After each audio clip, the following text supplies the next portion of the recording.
Hi friends, good morning to all. Welcome to my channel. ఈరోజు మనం మెంతికూర పప్పు ఎలా చేయాలో నేర్చుకుందాం. అందుకని ముందుగా మెంతికూరను తీసుకొని ఈ విధంగా కట్ చేసుకొని వాటర్లో వేసుకొని కడిగి పక్కన పెట్టుకున్నాను. పప్పులోకి ఒక ఆనియన్, 4 పచ్చిమిర్చి కట్ చేసి పక్కన పెట్టుకున్నాను. కందిపప్పు ముందుగానే కడిగి నీళ్ళు పోసి నానబెట్టి పక్కన పెట్టాను. ఇప్పుడు ఈ మొత్తం కలిపి ఉడికించుకుందాం. కడిగి పెట్టుకున్న మెంతికూరను తీసుకొని ఈ విధంగా పప్పులో వేసుకుందాం.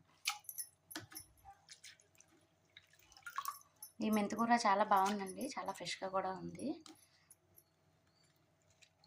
చక్కగా మొగ్గలుగా ఉన్నప్పుడే తీసుకున్నాను. బాగా విచ్చిపోయింది అయితే అంత బాగుండదు, టేస్ట్గా ఉండదు పప్పు.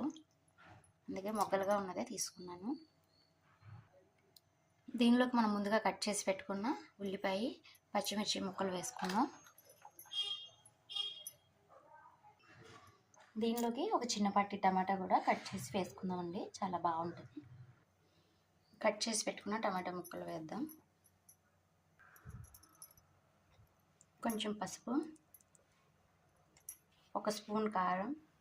మనం ఆల్రెడీ ఇందాక పచ్చిమిర్చి ముక్కలు వేసుకున్నాం కదా, అందుకే 1 స్పూన్ కారం సరిపోద్ది.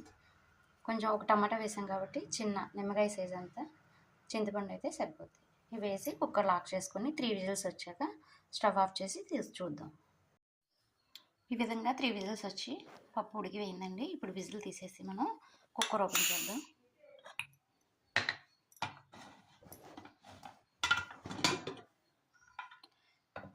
ఈ విధంగా కుక్ అయిపోయింది. దీన్ని చక్కగా మెదుపుకొని తాలింపు పెట్టుకుందాం.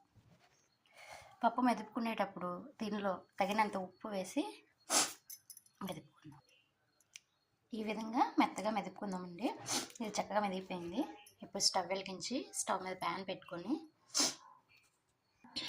స్టవ్ మీద మూత పెట్టానండి. 2 స్పూన్స్ ఆయిల్ వేసుకుందాం.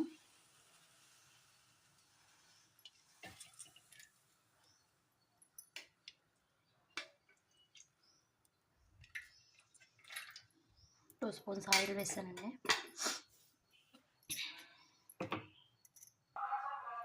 నూనె వేడెక్కిందండి.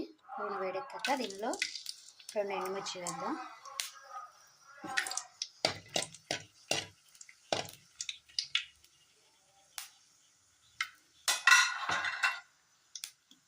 కాసిన ఆవాలు,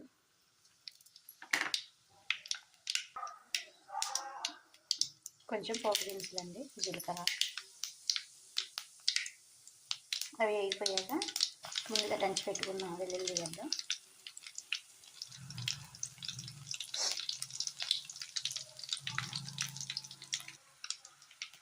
వెల్లుల్లి చక్కగా వేగిపోయిందండి. ఇప్పుడు కరివేపాకు కడిగి పక్కన పెట్టుకున్న కరివేపాకు వేసి స్టవ్ ఆఫ్ చేద్దాం.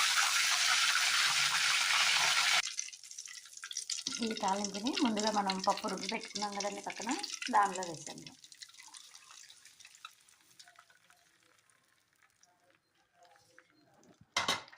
అంతే అండి, ఎంతో రుచికరమైన మెంతికూర టమాటా పప్పు రెడీ అయిపోయింది. Thank you to all. నేను చేసిన ఈ పప్పు మీకు కానీ నచ్చినట్లయితే లైక్ చేయండి, మా ఛానల్ని సబ్స్క్రైబ్ చేయండి. Thank you to all.